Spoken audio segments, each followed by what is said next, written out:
Na última edição do Plano Aberto, nós exibimos uma reportagem que mostrou a sobrecarga de trabalho doméstico que recai sobre as mulheres. Segundo a Pesquisa Nacional por Amostra de Domicílios Contínua de 2017, as mulheres chegam a dedicar o dobro do tempo dos homens às tarefas dentro de casa. A pesquisa revelou ainda que o número de mulheres chefiando famílias cresceu de 23% em 1995 para 40% em 2015. Ou seja, a mulher também está sobrecarregada com trabalho fora de casa. Diversos fatores são responsáveis por essa realidade e para nos ajudar a entender um pouco mais sobre a estrutura das famílias brasileiras de hoje, eu recebo aqui no estúdio a socióloga Júlia da Mata. Júlia, muito obrigado pela participação aqui no Plano Aberto. Eu que agradeço.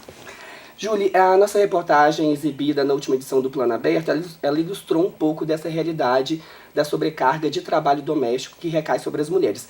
Na sua fala, na reportagem, você diz que essa sobrecarga ela é cultural.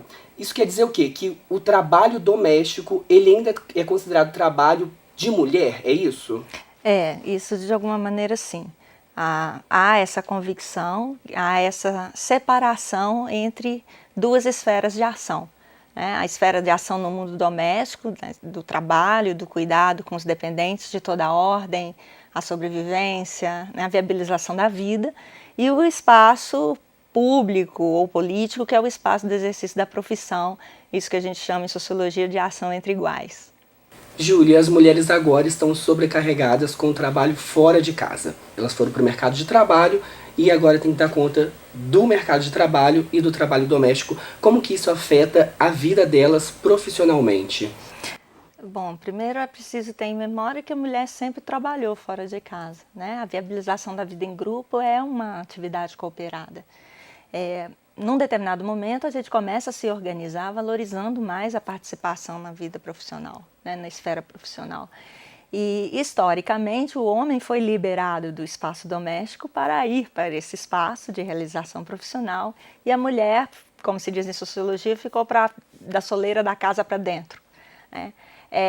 Esse estado de coisas já é um obstáculo muito severo à realização profissional nos termos do que a gente espera que seja uma realização profissional ou de como se organiza ou se imagina a realização profissional.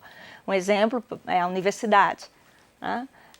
Você, quando tem um buraco no seu currículo por causa do que a gente chama de fator F, que é o fator família, uma queda na produção, a hora que você vai concorrer com uma bolsa, por exemplo. Né? Como que essas coisas podem ser equalizadas com relação ao seu tempo de trabalho, férias junto com a família, quem tem direito à licença para cuidar dos doentes, dos idosos.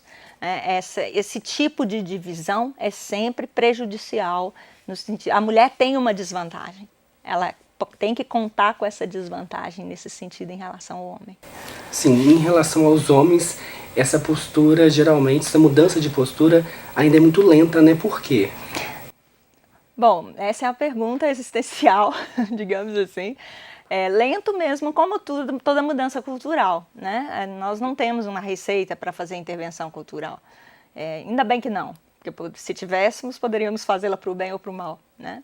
A questão é que a vantagem, talvez, do nosso tempo é que o fato de o problema estar na pauta e dessas expectativas morais em relação ao ser masculino, ao ser homem, em nossa sociedade estarem se elevando, tem somado a nosso favor e tem fomentado ou promovido esse tipo de mudança. Né? A gente consegue ver hoje, da parte de vários homens, essa preocupação em estar mais presente, então uma nova imagem do que é ser pai. Eu costumo dizer que propagandas que incentivam uma outra visão de paternidade, que remodelam o conceito de campeão como quem cuida, né? Isso nos quadrinhos, no cinema. A gente tem hoje, sim, uma disposição para reflexão com relação à necessidade de adequação ou de mudança ou de reconhecimento de um espaço que é importante para o homem também.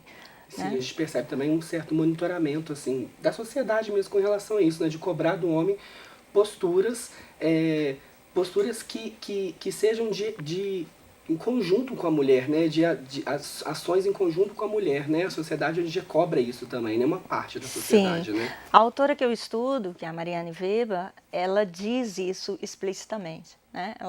Ela usa a expressão elevação das expectativas morais.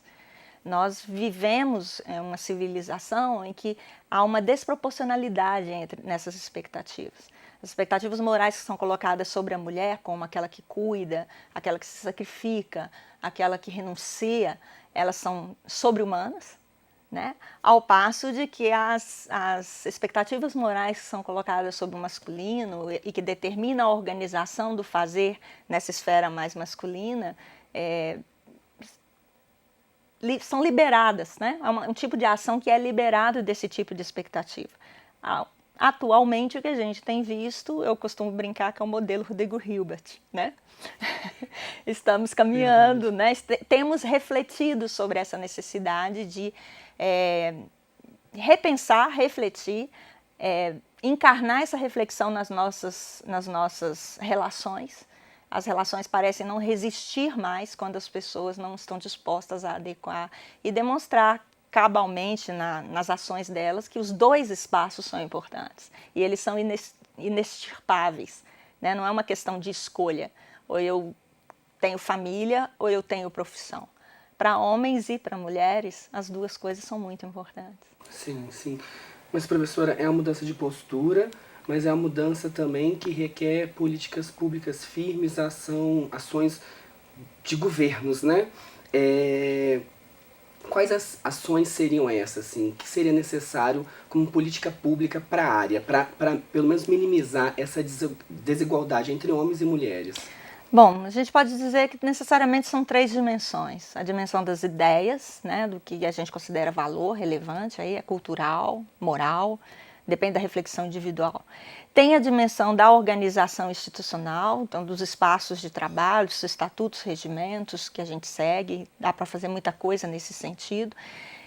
E a nível político, a nível de Estado de Direito, né, uma vontade política mais forte de seguir orientações como da Organização Internacional do Trabalho, que tem toda uma visão, né, estabelece como valor essa conciliação, uma organização política das relações que seja mais amistosa em relação à família, né, a vida do trabalho mais amistosa em relação à família. Leis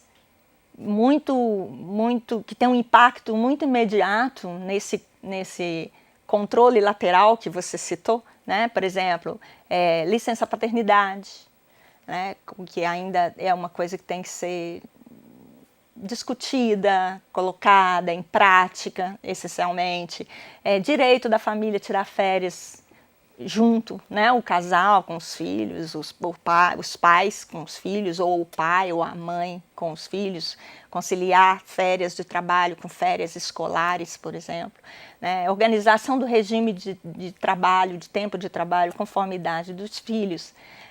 Leis para distribuição de incentivos no que diz respeito a bolsas de estudo, fomento, premiações, planos de carreira. Tudo isso pode ser politicamente reorganizado no sentido de mitigar, que é a palavra que muita gente gosta de usar, o problema, né? Sim, as crianças também têm um papel central nisso, né? A educação das crianças, né? Das futuras gerações também, né? Para essa mudança de postura dos homens, né? Sobretudo, o espaço da família, ele é o espaço dos nossos afetos, né? E criança está ligado muito a isso, né? Constituir família, se responsabilizar pelas futuras gerações. É uma demanda importante, urgente, necessária, né? Não existe... a gente não consegue imaginar uma sociedade em que a família não opere. A família é uma instituição originária, ela tem que funcionar de maneira eficiente, ela tem que existir, né? Ela tem que ser fomentada. Daí a nossa preocupação muito com o que significam as crianças na vida das pessoas, mas na vida dos homens também. Então, a paternidade e a maternidade têm que ser ressignificados, né? É uma dimensão muito importante da nossa identidade, do nosso entendimento de nós mesmos enquanto pessoas, mas também da nossa sociedade, né? Como a gente imagina a relação entre futuro, entre família e futuro da nação, o futuro do país. Que sociedade a gente quer para o futuro, né? Isso. Professora, de forma rápida, nosso tempo é curto. Qual leitura você faz desse cenário atual de desigualdade? Uma leitura positiva? Eu sou uma otimista convicta. Eu gosto de olhar para a história verificando em que a gente avança. A gente avança, o ser humano avança. Né? Sempre há ajustes a serem feitos, como todo instrumento cultural, toda solução que o ser humano cria é solução de criatura. Né? Então demanda ajustes, demanda reparos ao longo do tempo. Acredito que a gente está num bom caminho, né? Por causa de vários fatores. O movimento das mulheres é muito importante, o movimento de mulheres organizado, com uma agenda organizada, que aprendeu a trabalhar de maneira cooperada com as instituições, principalmente as instituições internacionais, ONGs e tudo. A fomentar um pouco mais de vontade política, né? Acho que falta, mas também a gente incentivar as nossas instituições, os nossos locais de trabalho, a se organizarem de maneira, tendo em vista essa conciliação das duas esferas de responsabilidade e ação. Que bom, um cenário positivo, né? Professora, muito obrigado mais uma vez pela participação aqui no Plano Aberto. Eu que agradeço muito.